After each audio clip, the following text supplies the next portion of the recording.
हरियाणा लोकसभा चुनाव के लिए 24 घंटे बाद भारतीय जनता पार्टी के उम्मीदवारों की घोषणा का इंतजार है। आज भाजपा कोर ग्रुप की दिल्ली व हरियाणा के लिए बैठक हुई। दिल्ली की 2 व हरियाणा की 10 सीटों के लिए उम्मीदवारों को लेकर गंभीर चर्चा हुई, परंतु हरियाणा के सियासी गठजोड़ की बजाय सभी 10 सीटों पर भाजपा उम्मीदवारों की चर्चा ने एक बार फिर जननायक जनता पार्टी के इंतजार को सवाल में बदल दिया है। इस बैठक में भाजपा के ही उम्मीदवारों की चर्चा पर चाबी खोने का अंदेशा होने लगा है।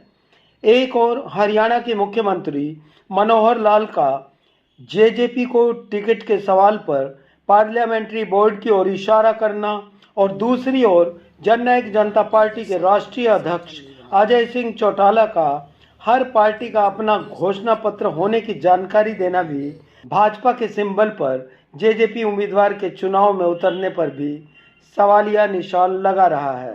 सर, गठबंधन में है अभी चुनाव, आज कुछ टिकटों की घोषणा भी होनी है, तो क्या कुछ रहेगा? जेजेपी कितने दाव खेलेगी, कितनी मांग कर रही है और कौन से क्षेत्र से मांग कर रही है? हमने एक कमेटी बनाई है, वो भारतीय जनता पार्टी के जो जिम्मेवार आदमी हैं उनसे बात करके तय करेंगे। तो अब की बार जेजेपी के क्या कुछ मुद्दे रहने वाले? क्या बीजेपी के जो मुद्दे उन्हीं के साथ चलेगी या फिर जेजेपी के अलग से मुद्दे होंगे? मुद्दे अलग अलग राजनीतिक दलों के अलग अलग होते हैं और जैसे ही हम अपना घोषणा पत्र जारी करेंगे सबसे पहले आपको जारी करेंगे।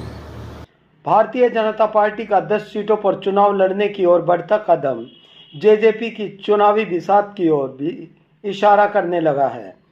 कभी हाँ तो कभी ना की लगातार बन रही स्थिति में जेजेपी को हिसार लोकसभा सीट दिए जाने की चर्चा भी अभी तक किसी पहेली की तरह है। आज हुई भाजपा की कोर ग्रुप की बैठक में चाबी तो चर्चा से बाहर रही, परंतु दुष्यंत चौटाला एक सप्ताह में पिक्चर साफ होने की बात कर रहे हैं। लोकसभा चुनाव को लेकर क्या कुछ निर्णय? उसके लिए एनडीए से चर्चा करनी है। 5 सदस्यीय कमेटी डॉक्टर अजय सिंह चौटाला जी ने बनाई है, वो 7 दिन के अंदर चर्चा करके अपनी रिपोर्ट पीएसी को देगी। बैठक के बाद पीएसी अंतिम निर्णय। तो लोकसभा कितनी सीटों पर तालमेल बन सकता है? आज के दिन तो एनडीए के अंदर मुझे लगता है कि कल पहली जयंत जी के साथ बैठक हुई और इस तरह की दौर अगले दिनों में चलता रहे, बैठ के चर्चा करके इस पर कोई निष्कर्ष। सर, कल बीजेपी ने कुछ टिकटें डिक्लेयर कर दी हैं, लेकिन हरियाणा को अलग रखा कि आपकी वजह भारतीय जनता पार्टी का इंटरनल इशू है, मुझे लगता है वो बेहतर विवरण देगी। ऐसे में सबसे ज्यादा बेचैनी जेजेपी भाजपा के कार्यकर्ताओं के अलावा दावेदारों में भी बढ़ने लगी है। देखिए, वो क्योंकि पार्लियामेंट्री बोर्ड का काम है, कब निकालेंगे कब नहीं निकालेंगे, हम तो चाहते हैं जल्दी निकालें। अभी उसमें से 195 लोगों की लिस्ट डिक्लेयर हो गई है और मुझे लगता है कि आचार संहिता लगने से पहले हमारी पार्टी की जो सारे सिस्टम हैं बहुत तीव्र गति से सब चल रहे हैं। हमको भी आज पार्लियामेंट्री बोर्ड के सामने, तो आज नहीं, पार्लियामेंट्री बोर्ड के सामने तो हम परसों जाएंगे। आज वहाँ हमारी जो चुनाव समिति है हरियाणा की, उस नाते से उसमें से कुछ सीनियर लोगों को उन्होंने बुलाया है और उसके बाद पार्लियामेंट्री बोर्ड फाइनली 8 तारीख को।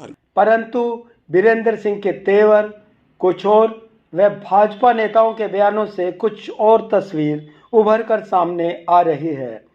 भाजपा 10 सीटों पर उतरी तो जेजेपी की चढ़ाई भी 10 सीटों के लिए कमर कस चुकी है। खैर, अभी 24 घंटे बाद भारतीय जनता पार्टी की तस्वीर साफ होने की प्रबल संभावना है। जेजेपी को एक टिकट मिली तो दिग्विजय चौटाला हिसार लोकसभा से मैदान में होंगे। क्या जेजेपी को अकेले चुनाव लड़ना चाहिए?